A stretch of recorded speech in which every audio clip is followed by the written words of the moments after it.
Should the Detroit Pistons bring back Malik Beasley despite the roster additions they made before this recent news with this investigation? We'll break it down in today's episode, Locked On Pistons Podcast. Let's go.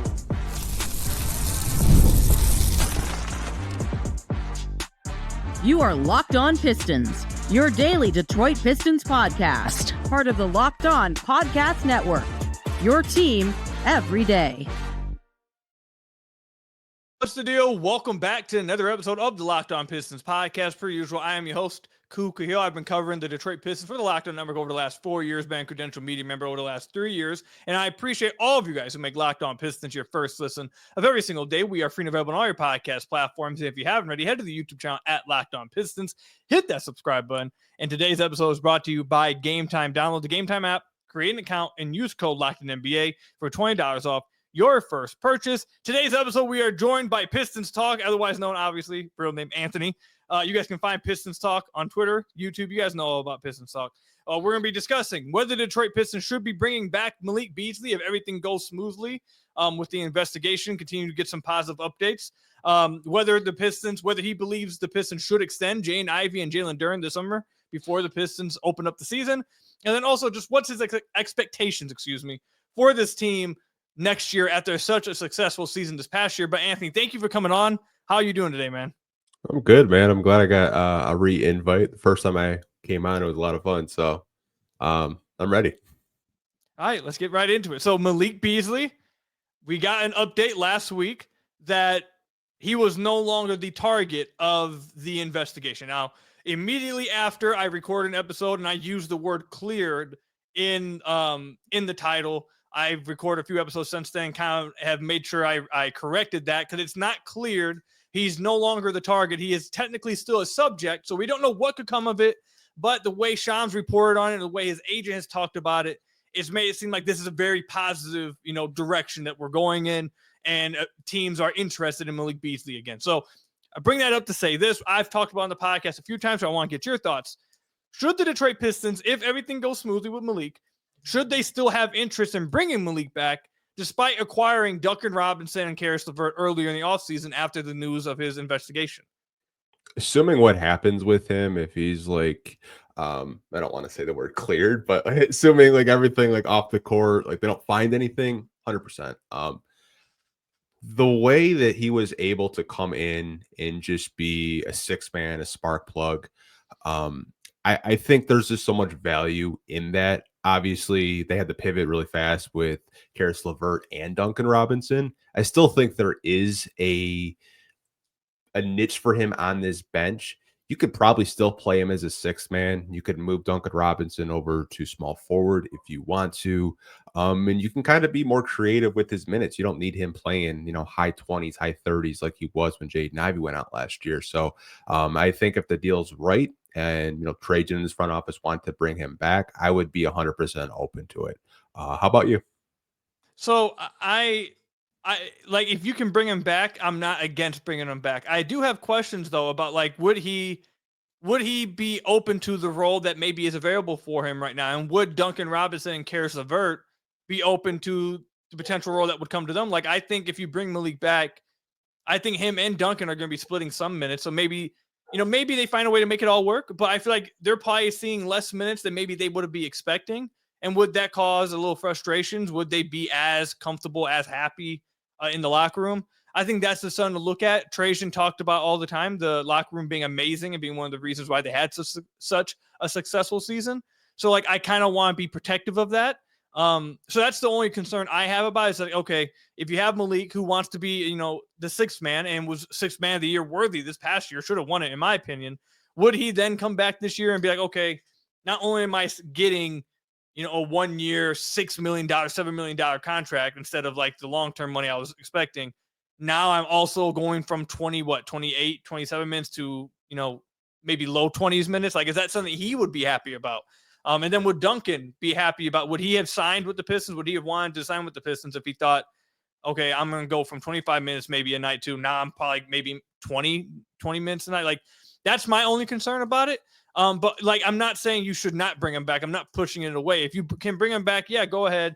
And maybe you figure this out later. But that's just my one concern about it if I did have one. I think I kind of have the same concerns just in terms of like rotation and minutes and how do you kind of fit both of those guys in terms of the rotation. But what also has me just kind of thinking about it in the back of my head is like I know Karis LeVert very early on in his career wasn't the healthiest. He's been a little bit better as of late, but like let's say Karis only plays, 60, 62 games this year. Like adding a guy, Malik Beasley, I think does have some value. I know it's a long, NBA season. Maybe you can kind of make it work that way. But I mean, that's just so contingent on injuries, and we hope they don't have injuries, knock on wood. But I mean, if he signs for a $7 million deal for one year, 2026, you kind of look at the landscape of it. There's going to be over like 10 plus teams with like big cap space. So maybe it's kind of just like a prove it year again for him. And he'll be auditioning for teams that actually have cap space that can give him maybe that mid-level exception that he's looking for. Yeah, and look, having the shooting, I like the lineups could be really fun. Like having Yeah. the shooting around Cade of Malik, Duncan Robinson, like that would be pretty fun to see. So I definitely think like it can work. I'm not saying it won't work, but that's just my one concern. The one positive though, there's another positive to this. I was talking with someone last week and they brought this up to me right after the news broke of him no longer being a target of the investigation was, yeah, maybe there's some questions about rotation, but there is a lot of tradable assets then at that point. Like you get to the trade deadline. Now you got Malik, Duncan, Karis, maybe who knows where they're at that point with some of the young guys. We'll talk about them coming up in just a moment. But like Trajan has said over and over and over again in this recently in this article with Hunter Patterson on over at The Athletic during this interview, he's talked about optionality and wanting to have this flexibility. And I think that would be something he very much would like to have is multiple guys that he can trade that if he wants to move on from, and there's someone that he wants to go after, well, now he just has another asset sitting here that teams would want. So I think there's a lot of positives to go with it. If they can bring him back, I think they should. I'd be weary of what the rotation would look like. Cause I think like, I feel like I have a pretty good idea of what they want the rotation to look like right now. Like I think Asar and Ron will split some of the 3 minutes with Duncan, and then Asar and Ron will also split the backup 4 minutes. And that's how they'll try to get them their minutes. And then Ivey will get a lot of his minutes at the backup point guard spot. Karis and Duncan maybe split some of the 2 position. Like I feel like that's how they're going to do it. If you get Malik, I do think there's a little bit of a pinch for minutes, but I'm sure you can make it work. Do you think though that if you were Malik, because I talked about this from Malik's perspective last week, if you were Malik, would you come back to the Pistons and re-sign here? Because there are a few teams that we've heard that potentially could be interested in him that can offer the MLE still, that can offer maybe $10 million to him. I try not to. I've seen some people, bring this up as well. And I think we all mean the same thing. None of us are really, we don't want to pocket watch. That's not what we're trying to do. But like with as much as the reporting that's come out, it's kind of hard not to be like aware. Like if I was in that player's shoes, I maybe am just looking at, look, I need this financial security. I want that, that's what I need right now. And that's what I'd go for. If you were Malik, is that what you're looking at? Or do you think he should look at it more? Detroit was a good fit. I loved it here. I loved the rotation or the team, the locker room. Like, where do you think he should be at with that if you were him? It's a good question. Trying to put myself in Malik's shoes. I think there are 2 avenues like you could think of. Like, if you came back to the Pistons, it might have a different perception, not only in the media, but from guys in the front office that are looking to add shooters the following year. So it would kind of say like a loyalty thing. Like that's one way you could think of it. Another way, and this is like if I was in his shoes, I'm looking at who has the most cap space, who can pay me. I'm looking at the Brooklyn Nets. I'm looking at the 3 or 4 teams that have that full mid-level exception. I believe like it's like Washington and a couple other teams out there. Like you're probably going to go on a bad team that does have that full mid-level exception. I just don't want to see him in an OKC uniform because I saw that they had a little bit. I was like, no. Like, how do they have this? Like, how do they have this flexibility still? Like, what's going on? Like, I saw that. I was like, dude, how the hell do they still have money left? I don't. Look, man. Presti, he's a goat. So it is what it is. But yeah, we'll see what he ends up happening. I think everyone hopes that everything ends up getting resolved with him and he's able to play basketball this upcoming season. That he's going to be on an NBA team. I think a lot of fans would like to see him back with the Detroit Pistons. but I would just like to see him back in the NBA. I hope everything's good. That it gets cleared. Everything's good and nothing comes of this. And he's able to play this NBA season. I've said this a few times now. If nothing comes of this, which I think that's most of people's hopes, but if nothing comes of this, I feel so bad for him, man. Like he has lost out on $40+ million, and his character has been attacked. Him as a person's been attacked. Like, and if nothing ends up coming of it, that would just be like, I mean, I'm sure that would be good. Like, you don't want anything coming of it, and he can be like, yeah, I told you guys, I was like, fine, you guys threw me out for nothing. But at the end of the day, it's also like I lost all of this because of something that didn't even happen. Like, why? Like, I would feel so bad for him. So I just hope this gets resolved for him soon and he's able to play basketball this upcoming year. But coming up, we'll get Anthony's thoughts on whether the Detroit Pistons should extend Jaden Ivey or Jalen Duren. We did get some brief comments from Trajan in this interview with Hunter at The Athletic on the potential extensions for either of these young guys. We'll talk about that coming up. Today's episode is brought to you guys by Game Time. College football is back, and honestly, there's nothing better than the energy of tailgates and being in the stands with your fellow fans. The only downside, trying to get tickets, endless queues, hidden fees, and prices that jump at checkout. And that's why I use Game Time, the app that gives the advantage back to the fans. It's the easiest way to score last-minute tickets at the best prices with no surprise fees. What you see is what you pay. I pulled up Game Time, and in just a couple taps, I saw amazing deals. I'm talking about your favorite college football games for as low as $25. So take the guesswork out of buying college football tickets with Game Time. Download the Game Time app, create an account, and use code LOCKEDONNBA for $20 off your first purchase. Terms apply. Again, that's promo code LOCKEDONNBA.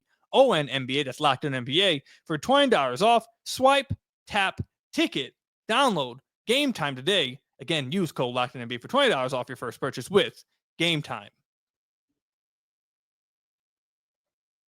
So I want to thank you guys again for making Locked On Pistons your first listen of every single day. We are free and available on all your podcast platforms. If you haven't already, head to the YouTube channel at Locked On Pistons. Hit that subscribe button or leave us a 5-star review on whatever podcast platform you're listening to this on. That's another great way to support the podcast. And I've mentioned this to you guys the last few episodes. I don't know if you know this or not, but some of the podcast platforms have comment sections now. So if you want to interact with the fans, interact with me, go to the comments, comment what you feel down below. Also, I have an important request for you guys. If you guys are watching on YouTube, you guys can see the QR code down here. Locked On wants to hear from you guys. We've put together a survey to learn more about our listeners and make your favorite podcast even better. This is your chance to tell us what you like, maybe what you don't like. The Jane Ivey people are going to tell me, we don't like hearing the negativity. I get it. I understand. The answer, or you can also answer questions about our advertising. Go to lockedonpodcast.com/survey to get started today. Everyone who completes the survey will be entered into a chance to win one of 10 $100 Amazon gift cards. So again, that's lockedonpodcast.com/survey. You can also find the link in the show notes. Thanks for helping us all out. So, Anthony, I want to get to Jaden Ivey, who I just mentioned, and Jalen Duren. They are both up for extensions. That has been, I think, the main talking point of a quiet offseason for the Detroit Pistons. After free agency wrapped up within the first week, wasn't a noisy free agency. They weren't going crazy, and they haven't really done much after that. It's been a pretty quiet offseason for the Detroit Pistons.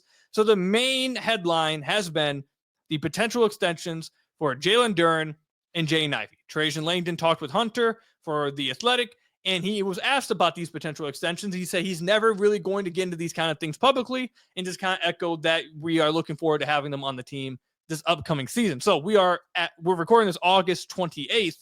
Where are you at with the extensions for either Jaden Ivey or Jalen Duren? I think where I'm at with it, and I've talked about it ad nauseum, I'm sure like you have too.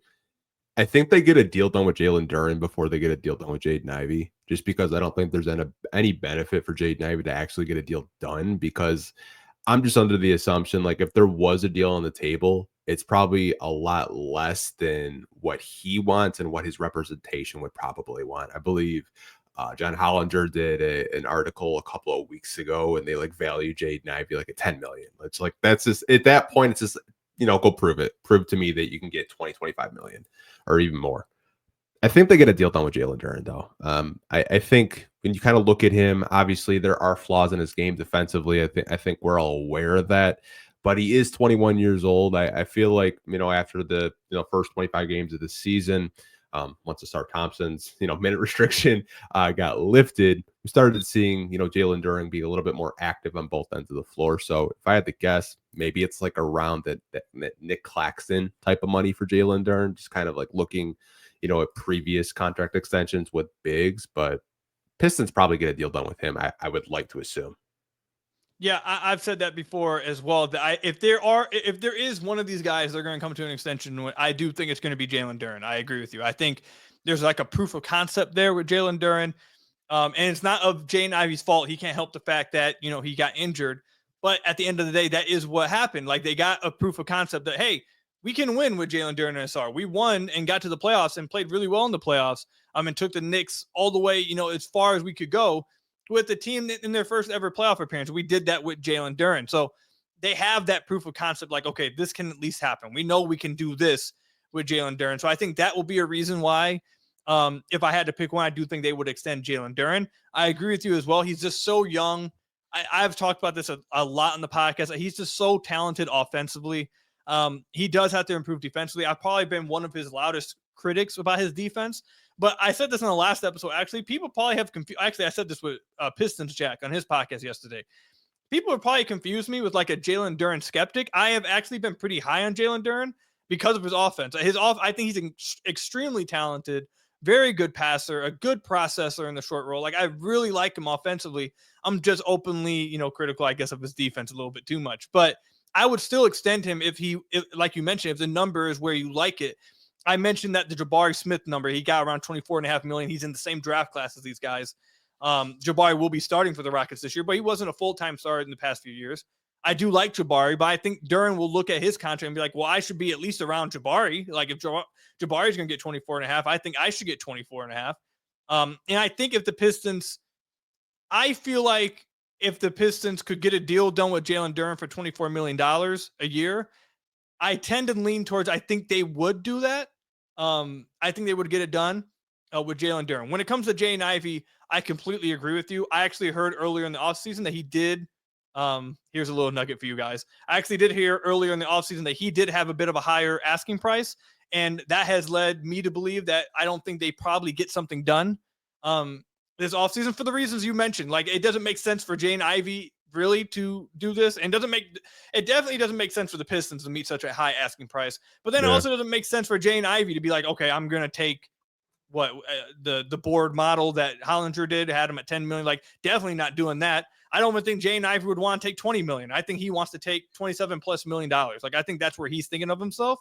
So if you believe that of yourself, go out there and improve it, and then get paid either by the Pistons or someone else. Don't take a contract that you really don't believe you're like is way below you. So I think it makes sense for both sides probably this year with Ivey to just go into the season. And then Duren, I think it is possible, though I think at this point I'd lean towards that neither of them get extended. I think they might go into the season with either or both of them going into restricted free agency next year. Do you think that would be a mistake? I think it's a huge gamble because if they come out and just ball out, that price goes way up. It goes way up. And I think that's a really big gamble for the Pistons organization. And you also have to think like Star Thompson could be extension eligible pretty soon as well. And like, I think Asar's number is probably going to be bigger than both Jaden Ivey and Jalen Duren's. Like, I think Asar's number will probably be on par with like what Jalen Suggs got, like 150 million easily. If he develops any type of jump shot, it could go up even more. So, I mean, I think if you can get a deal done with Duren, like around, like you said, under 24, under 25, I think that's a steal, especially the way the cap space is going up, because these contracts will just kind of like look really good. Like I remember us reacting to Isaiah Stewart's contract extension, everyone saying, "Oh, he's so overpaid," but now that's like the mid-level exception. So I mean, if he's looked at as one of the best valued contracts in the league now. Yeah, I mean, like when I give Troy Weaver credit for something, he was pretty good at getting contract extensions done. But kind of circling back, like I would really like to see them get a contract extension done with Duren. It could really backfire, in my opinion. Yeah, I think your point of Isaiah Stewart is I've used this example a ton, but I've had someone say to me, it's kind of like the stock market. Like you're taking a guess, like you're taking a gamble. You're saying either you are going to take the gamble that if you pay them now, the stock will decrease and now you have an overpaid player, or you wait and maybe they end up making it to where you have to pay them even more than you originally wanted to. Like you just have, it's a gamble either way. It's just a matter of which gamble do you want to go with. So, and I think, again, I was one of those people when they extended Isaiah Stewart. I was like, I would have waited a year. I would have just waited a year and paid him more. Turns out I would have been wrong with that because now he's on a tremendous contract. Stu is incredibly underpaid, and that's why you constantly hear opposing teams interested in Isaiah Stewart because he's on such a great contract with the value he brings. So that's the benefit to if you do get an extension done now. Like if you get Jalen Duren's extension done now, you pay him $24 million a year, and he does take a jump defensively. Now all of a sudden you got a guy that maybe is worth 27 plus for $24 million. Now you got a little bit of a bargain. So now not only is it a bargain to your team, if down the line you maybe wanted to trade player X, now it's like, okay, this is a good valued contract. So and then also obviously there's potentially the downside that maybe you do pay a guy early and then they just don't live up to it. And then you're like, okay, well now we got this overpaid player. It can work both ways. It's a matter of which way do you feel the most comfortable with. So I do agree with you though. I think if it was me, I would try to get something done with Duren because I'd feel more confident in that proof of concept. I'd feel comfortable going in, and I think Trajan's comfortable going into the season with neither extended. But I do think they'll try to get something done with Duren. I just think it makes sense for both sides with Ivey to just wait till next season. I do want to ask you this about Ivey, though. How much do you think he is? One, how much do you think he's worth right now? How much would you give him right now? And then how much do you think he could theoretically make through this season? Like, what's the jump you think could happen if they risk it and wait this season out? I think on the open market, like right now, even with the limited games he played, he's probably like around the $26 million range. If I had to just take a guesstimate, if he pops off, let's just say hypothetically, 20 points a game, similar volume from last year, you might be getting closer into the 30 range. Like if he still takes that jump, gets better defensively, just has like a breakout season. That's just kind of this like where I'm thinking at. I had someone tell me he's like, he's a $35 million player. I'm like, I got to see it, man. Like there's the talent's there. I believe in the talent, but he just has to put together a healthy season. And it's just kind of wild to think about. Like this backcourt has just had so much injuries where they haven't had a full healthy season together. Yeah. No, and I think the other thing that's playing into this a ton is what you mentioned earlier. The Pistons are at a point now that they're winning, and Cade's extension is now kicking in. We already know about Stews, but Stews is really cheap, so it's not really a big deal. But Asar next offseason will be extension eligible. Then you got Ron. So, and again, Cade's on a rookie max now. So you're at the point now where you're starting to have to, I don't want to say be concerned because these are like good problems to have. If you feel like, oh, all of our players are good, we're going to pay them. But you do have to be, I'd say, cautious and be smart with how you're just giving out money, because now you're at the point where you could do something that really locks you in, and you just have to be careful, I guess, with what you do with the money that you're handing out with these extensions, because maybe if you extend all four guys, you better be confident. And when I say four guys, I mean like the Cade, Asar, Ivey, Duren. You better be confident that that's your four guys that's going to take you to the next level. So it's just, I think that all of that is playing in Trajan's head, and why we've heard so many times the word patience from him. I think some fans like hearing the patience word from him, but I think I already see some fans like, okay, how long is this? How long are we going to hear patience? Like, when is that going to stop being said? But we'll see what happens, man. I August 28th, we got 2 months to go until the season starts. Anything could happen. So we'll see what happens. I want to get you, actually, before we move on, final prediction, make your guess. Does Duren get extended? Yes or no? He does, and it'll be $100 million. I think he gets 25 a year. All right. Does Jaden Ivey get extended? No, not at all. Okay. All right, everyone, go ahead and chop this up, clip it, save it, and then when something happens, use it against Anthony on Twitter. But coming up, we'll get Anthony's thoughts on his expectations for this team moving into the next year after such a successful season this past year. What should the Pistons be expected to do this year? We'll talk about that coming up. Today's episode is brought to you by FanDuel. The NFL season is almost here, and my God, guys, Lions fans, I cannot believe the Cowboys just traded Micah Parsons within the NFC North. It's like, I almost don't want the NFL season to be here, but I kind of do because FanDuel is making sure you're ready for kickoff with a can't miss offer. Right now, new customers can bet just $5. If your bet wins, you'll get $300 in bonus bets to use across the app. Remember, this is a new deal now. Again, $5, and if your bet wins this time, you win $300 in bonus bets to use across the app. I've told you guys this many of the times before. I've been using FanDuel for years. It's super fun to use, super self-explanatory, but again, most importantly, it's super fun to use. So if you're ready to play, download the FanDuel app now by visiting FanDuel.com to get started. That's FanDuel.com to place your first $5 bet, and if it wins, you get $300 in bonus bets to use across the app. And maybe you are still confident, which I just saw the Lions go from first in odds to win the division to now second. Maybe you are still confident in the Lions, despite Micah going to the Green Bay Packers. You believe the Lions will still win the division. You can go ahead and use your extra $300 in bonus bets to go believe in the Detroit Lions to win the NFC North. That's the kind of thing you can do over at FanDuel. Again, FanDuel.com to place your first $5 bet and get $300 in bonus bets with FanDuel. So I want to thank you guys again for making Locked On Pistons your first listen of every single day. We are free and available on all your podcast platforms. If you haven't already, head to the YouTube channel at Locked On Pistons. Hit that subscribe button or leave us a 5-star review or whatever podcast platform you're listening to this on. That's another great way to support the podcast. But Anthony, let's get into this. The Pistons obviously had an extremely successful season this past year. Blew by all the expectations. Trajan has made it a point to say every single time he's asked about it, I didn't think they would be that good. He's said it multiple times now. So he was shocked that they were this good.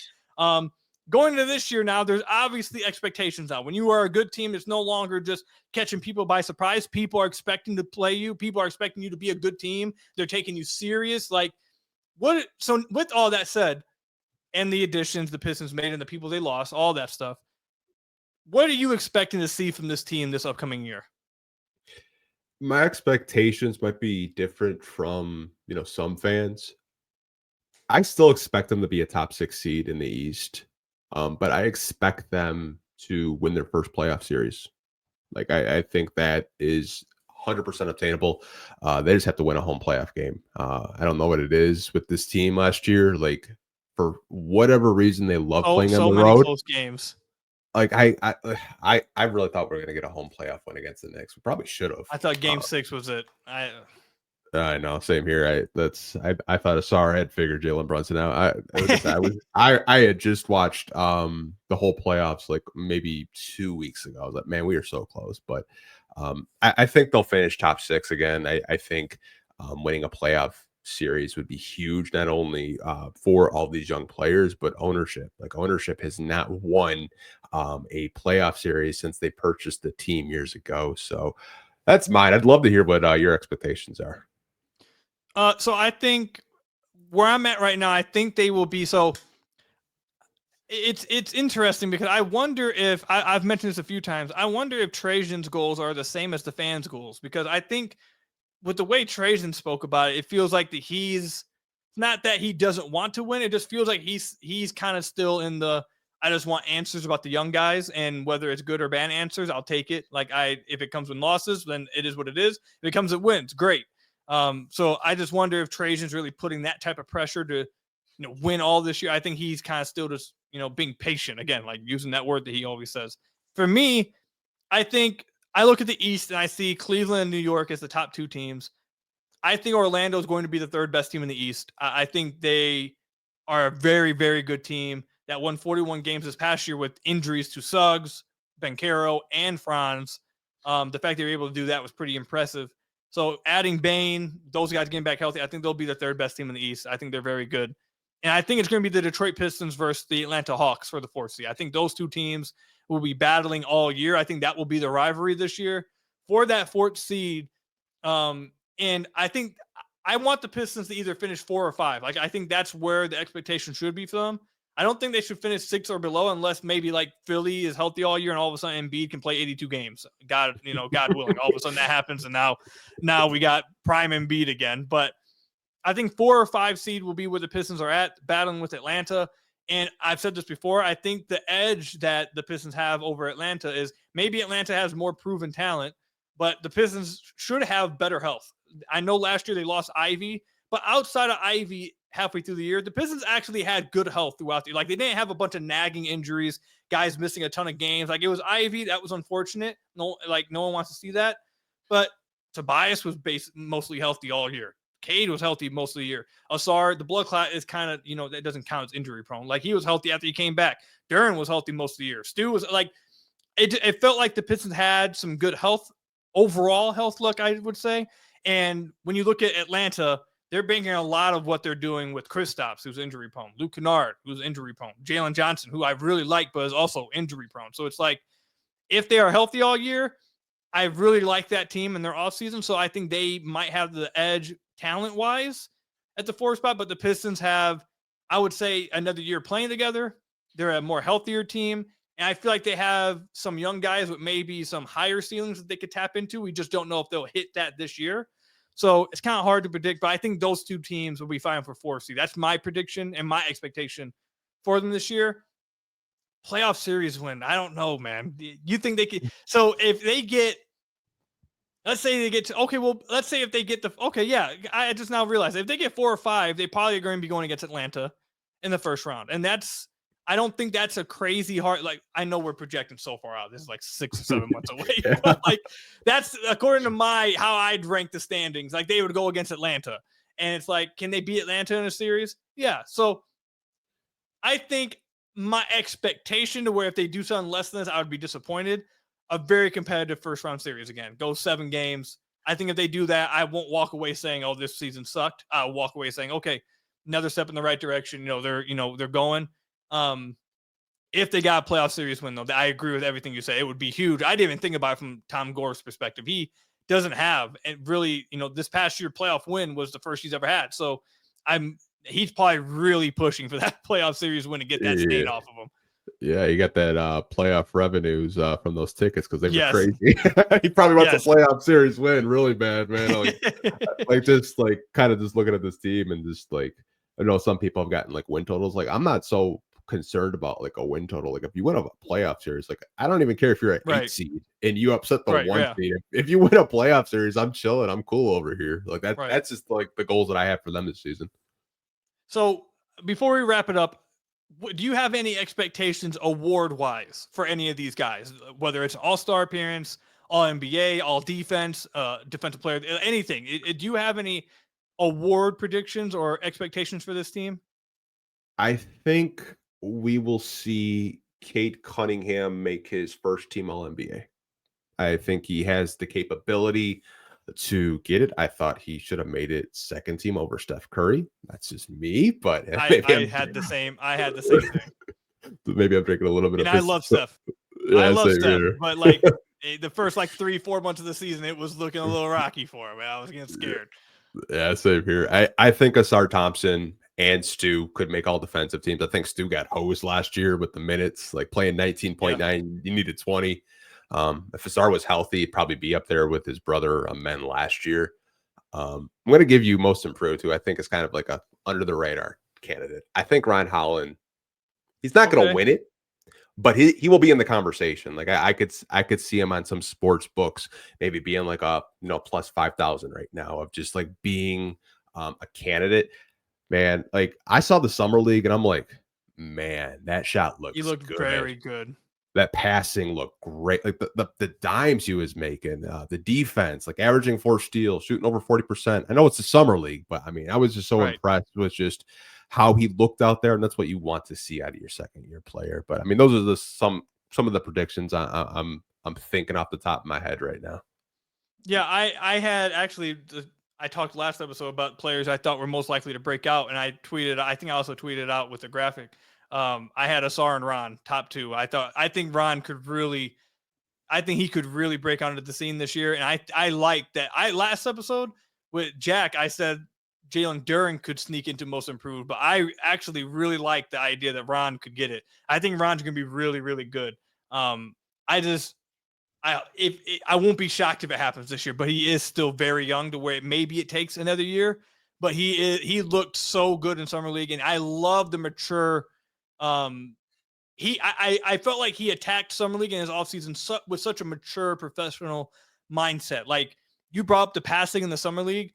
I love the fact that even when he would turn the ball over or throw a bad pass, the fact that he walked in the Summer League saying, hey, I've been watching Cade's film, trying to see how the game's opened up and like counters to when guys try to wall off my drives. The fact he's trying to learn those things and understands that like, hey, I have to be able to make basic reads to make defenses pay. I can't always just go up with it.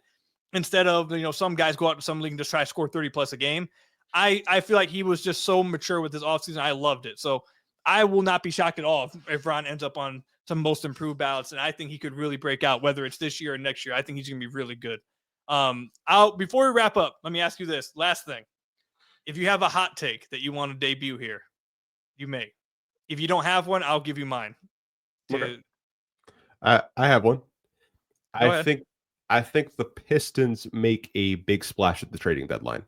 Okay. All right. I think when you say a big splash, you mean like you think a young guy gets traded? I think a couple get traded for a bigger piece to get Cade. This might piss some people off, but like a true number 2. I think Trajan right now he's in eval mode and he's just trying to see like what he has because he didn't draft these guys. But I think if let's just say they're, maybe top 5, maybe he can get a trade where they're up there with Orlando. That's my hot take. That would be super interesting. I'm not against them doing that if the right deal is out there. My hot take is, and I've said it before in the podcast, so I'm sure some people aren't going to be as surprised. I think Asar will be a top 50 player this year. I think this year he enters top 50. I think he improves enough offensively. He plays enough all year to where he makes all defensive team. He's one of the best defensive players in the league. And he becomes baseline enough offensively to where it's just like, he's one of the most impactful players in the league. So that's my hot take. But thank you, Anthony, for coming on, man. Let everyone know where they can find you and all your content. You can follow me on Pistons Talk on all social media platforms if you're not already. Ku, I appreciate the invite as always. Always good talking basketball with you, my guy. Appreciate you, man. I'll be on your show tomorrow. So everyone stay tuned. We'll have some back-to-back content for you guys. But like as always, appreciate you guys making Locked On Pistons your first listen of every single day. Free and available on all your podcast platforms. Hit that subscribe button on the YouTube channel. Leave us a 5-star review, whatever podcast platform you're listening to this on. Go make sure you check out Anthony if you're not already on Pistons Talk. I'm sure you guys all know about Pistons Talks, one of the biggest content creators in the community. So make sure you guys go check out his content. But until next time, I will see you guys later. Stay safe out there and peace out, everybody.